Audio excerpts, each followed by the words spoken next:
غیب کا علم صرف اللہ تعالیٰ کی ذات بابرکت کو ہے، لیکن پسندیدہ بندوں پر اللہ تعالیٰ اپنے سارے اسرار ظاہر فرما دیتا ہے۔ حضرت سید نور الدین نعمت اللہ حضرت علی رضی اللہ تعالیٰ عنہ کی اولاد میں سے ہیں۔ آپ سادات حسینی ہیں اور آپ ایران کے شہر کرمان میں 4 ربیع الاول 1731 ہجری کو پیدا ہوئے۔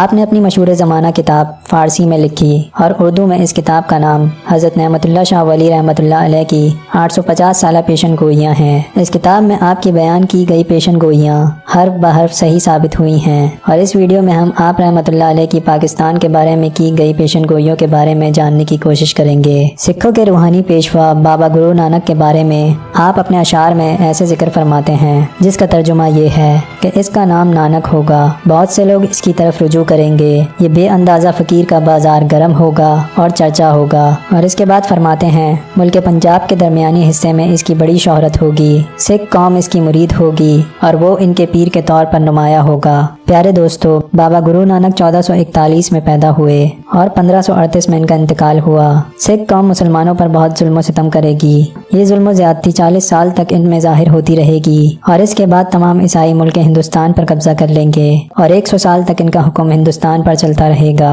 اور حضرت نعمت اللہ شاہ ولی مزید فرماتے ہیں کہ جب اہل ہند پر ظلم و عداوت کی زیادتی ہو جائے گی تو عیسائیوں کی طرف سے دین اور مذہب کو بہت نقصان پہنچے گا۔ ناظرین، جب یہ وقت ظاہر ہوا تو ہندوستان کے انگریز حکمران لارڈ کرزن نے یہ پیشن گوئی اس وجہ سے قانوناً ممنوع قرار دی کہ یہ کیسے ہو سکتا ہے کہ انگریزوں کی حکومت ہندوستان پر صرف 100 سال تک قائم رہے گی۔ انگریزوں نے دین اسلام میں فتنہ پیدا کرنے کے لیے مسلمانوں کے اندر مرزائیوں اور قادیانیوں کا بیج بویا، جس سے دین اسلام کو ناتلافی نقصان پہنچا اور بہت سارے مسلمان گمراہ اور مرتد ہو گئے۔ اس کے بعد آپ فرماتے ہیں کہ اگرچہ انگریز ہندوستان کو خود ہی چھوڑ جائیں گے، لیکن اپنے مگر سے وہ لوگوں میں ایک جان لیوا جھگڑا چھوڑ جائیں گے۔ اس بارے میں محققین کا یہ قیاس ہے کہ یہ مسئلہ کشمیر ہو سکتا ہے، جو کہ تقریباً درست قیاس ہے۔ اس کے بعد حضرت نعمت اللہ شاہ ولی فرماتے ہیں جب ہندوستان 2 حصوں میں تقسیم ہو جائے گا تو انسان کا خون بے دریغ جاری ہوگا اور اکثر مسلمان ہندوؤں کے غیظ و غضب سے بے گھر ہو جائیں گے، یعنی مہاجرین کی شکل اختیار کر لیں گے،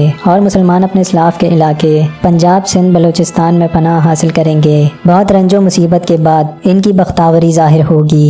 ناظرین، یہ نہیں بھولنا چاہیے کہ پاکستان 10 لاکھ شہیدوں کی قربانی کے بعد وجود میں آیا ہے۔ اس کے بعد حضرت نعمت اللہ فرماتے ہیں کہ اسلام کا نعرہ 23 سال یعنی 1947 تا 1970 تک بلند رہے گا۔ اس کے بعد دوسری مرتبہ ان پر قہر نازل ہوگا اور مسلمانوں پر اپنے ہی ملک کی زمین تنگ ہو جائے گی اور تباہی اور بربادی ان کی تقدیر میں ظاہر ہوگی۔ ناظرین، یہ قہر الہی پیشن گوئی کے عین مطابق اور 1971 میں مسلمانوں کی تباہی اور بربادی اور قتل و غارت کے بعد سقوط مشرق پاکستان کی صورت میں ظاہر ہوا۔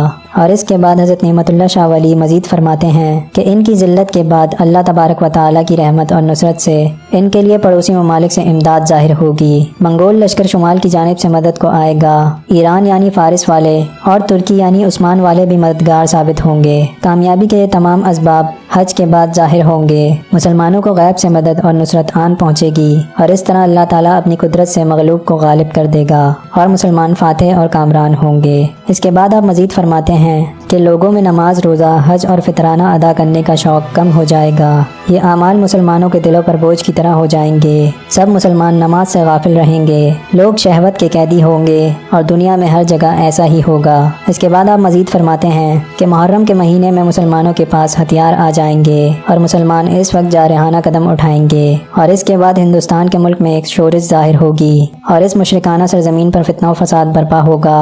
اس وقت مسلمانوں کی مدد کے لیے شمال مشرق کی طرف سے فتح حاصل کرنے کے لیے غائبانہ مدد آئے گی، جنگی ہتھیاروں سے لیس جنگی کارروائی کا ماہر لشکر آئے گا، جس سے مسلمانوں کو زبردست امداد اور بے حساب تقویت پہنچے گی۔ ترکی، ایران اور مشرق وسطیٰ والے بھی امداد کے جذبے سے دیوانہ وار آئیں گے، پہاڑوں، بیابانوں اور صحراؤں کے اعراب بھی آئیں گے اور آگ کا سیلاب ہر طرف رواں دواں ہوگا۔ چترال، ننگا پربت، چین کے ساتھ گلگت کا علاقہ مل کر تبت کا علاقہ میدان جنگ بن جائے گا۔ ترکی، چین اور ایران والے باہم یکجا ہو جائیں گے۔ یہ سب تمام ہندوستان کو غازیانہ طور پر فتح کریں گے اور چوٹیوں اور مکڑیوں کی طرح راتوں رات غلبہ حاصل کر لیں گے۔ میں قسم کھاتا ہوں اللہ تعالیٰ کی کہ مسلمان فتح حاصل کریں گے۔ اور فرماتے ہیں کہ اہل کابل بھی کافروں کے قتل کے لیے نکل آئیں گے اور کافر ان کے خوف سے دائیں بائیں بہانہ سازی کریں گے۔ سرحد کے غازیوں سے زمین کانپے گی اور وہ اپنے مقصد کے حصول کے لیے دیوانہ وار آئیں گے اور سب کے سب لوگ ایک جگہ جمع ہو جائیں گے۔